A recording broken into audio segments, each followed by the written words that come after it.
बिस्मिल्लाहिर्रहमानिर्रहीम। अस्सलाम वालेकुम नाज़रीन, फ़िदा दिल हूँ और आप डेली मैदान देख रहे हैं। अफ़गानिस्तान का एक मामला आपके साथ डिस्कस करना है। और खैबर पख्तूनख्वा के जनूबी रीजन में पुलिस ने जो बगावत की थी, जो धरना शुरू हुआ था, 5 रोज़ा धरना दिया लकी मरवत में पुलिस ने। दूसरा दिन था धरने का। बन्नू में मुज़ाहिरीन जमा हुए थे, पुलिस एहलकारों की बड़ी तादाद थी उसमें। तो ये दोनों धरने इख्तिताम पजीर हो चुके हैं, मुज़ाकरात कामयाब हो चुके हैं। मैं आज की वीडियो में पूरी तफसील के साथ आपको बताऊंगा कि इनके मुतालबात आखिर क्या थे, किन नुकात पर इत्तेफाक हुआ है, क्या यकीन दहानियाँ जो हैं वो कराई गई हैं लकी मरवत और बन्नू पुलिस को, और उसके बाद ये धरना जो है ख़त्म करने का ऐलान किया गया है। अफ़गानिस्तान का मामला जो है वो ख़ासा पेचीदा भी है। एक तो यहाँ पर अहले तशी पर एक बड़ा हमला हुआ है और उसमें बताया ये गया है कि 14 या 15 अफराद जो हैं उसमें जाँ बहक हुए हैं। ये ग्रुप जो था मुतासरा, ये इराक़ से आने वाले, करबला से आने वाले ज़ायरीन का इस्तकबाल के लिए वो ये ग्रुप खड़ा था। इस पर दाइश ने हमला किया है।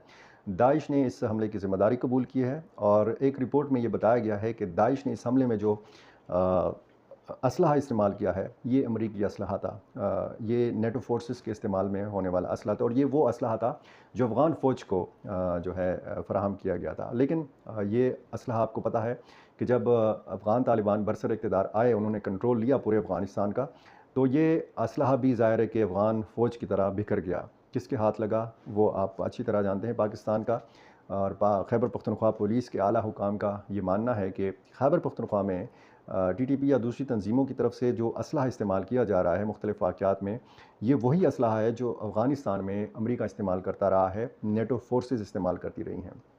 तो एक बहुत रकीक हमला हुआ है दाइश की जानिब से। अफ़गान हुकूमत बार बार कहती है कि दाइश में इतना दमख़म नहीं है कि वो बड़े हमले कर सके, लेकिन अब तक ये जो 3 साला दौर है अफ़गान तालिबान का, इसमें जितने बड़े हमले हुए हैं, इनमें एक बड़ा हमला ये वाला हमला था कि जिसमें 14 या 15 अफराद जाँ बहक हुए हैं।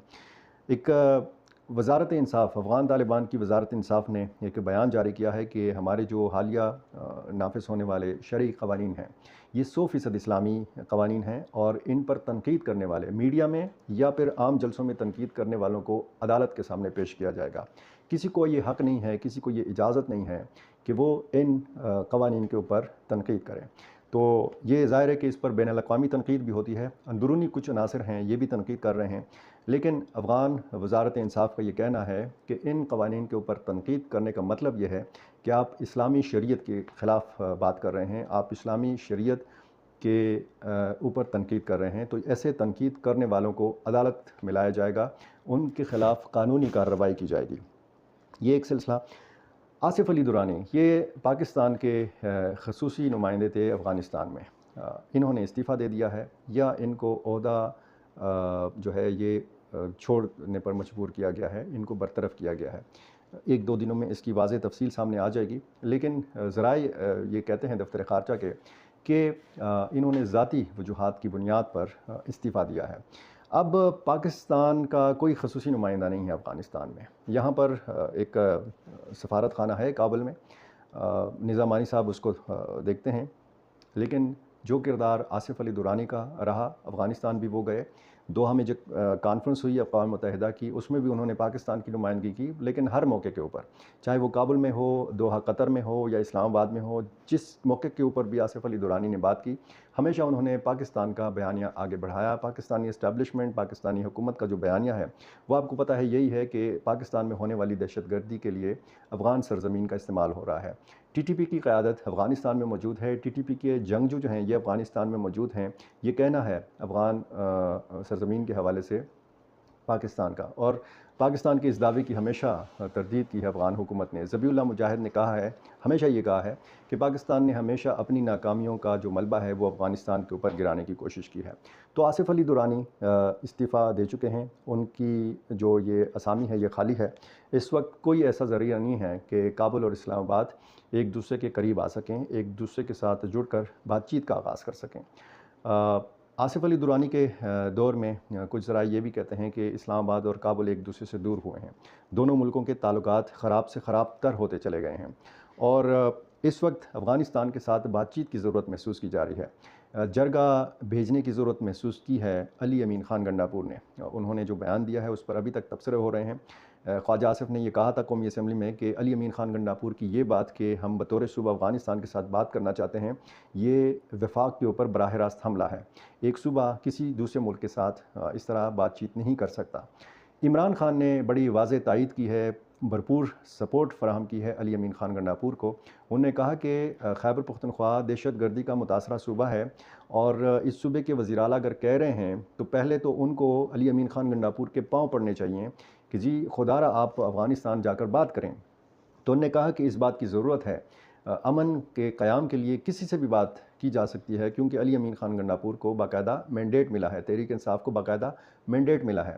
اور اس حوالے سے گورنر خیبر پختونخوا اور علی امین خان گنڈاپور ظاہر ہے کہ ایک دوسرے کے خلاف بیان بازی میں مصروف ہیں۔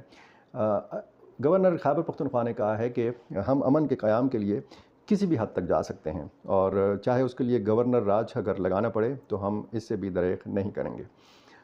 خیبر پختونخوا پولیس بغاوت پہ کیسے اتری، کیوں اتری، ان کے مطالبات کیا ہیں؟ 5 روزہ جو دھرنا تھا لکی مروت میں پولیس کا، پورے پاکستان میں اس پہ بات ہو رہی ہے، میڈیا میں اس پہ بات ہو رہی ہے، اور یہ دھرنا کیسے ختم ہوا میں آپ کو پوری تفصیل اس ویڈیو میں آپ کے سامنے رکھ رہا ہوں۔